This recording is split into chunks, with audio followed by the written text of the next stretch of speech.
এই জিলহজ মাসে যদি পারি এই 10টা দিন সম রাখবো, যারা পারছি না মিনিমাম 3টা 4টা 5টা অ্যাটলিস্ট রাখবো। আর যারা সেটাও পারছি না, কমপক্ষে আরাফার দিনের সিয়ামটা যেন মিস না যায়, ঠিক আছে? আরাফার দিনের সম যেন মিস না যায়। আল্লাহ পাক তৌফিক এনায়েত করুন সবাইকে, আমিন। আরাফার দিনের সম বিগত 1 বছর, আগামী 1 বছরের গুনাহ মাফের কারণ হয়ে যাবে ইনশাআল্লাহ। যত গুনাহ আমরা করেছি 1 বছরে, আরাফার সম রাখলে সমস্ত গুনাহ মাফ হয়ে যাবে। একটা হাদিসে পড়েছিলাম, ইবলিস আরাফার দিনে সবচাইতে বেশি অনুতপ্ত হয়, মানে হতাশায় ভোগে। একটু আগে বললাম না, ইবলিস আমাদের প্রতিবন্ধকতা, সে সবচেয়ে বেশি হতাশায় ভোগে আরাফার দিনে।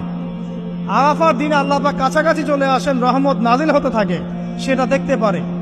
এবং আরাফার দিনে আল্লাহ পাক যত মানুষকে মাফ করে দেন এবং জাহান্নাম থেকে মুক্তি দেন, তা অন্য কোনো দিনে করেন না।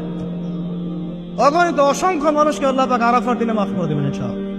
অতএব এই দিন সওম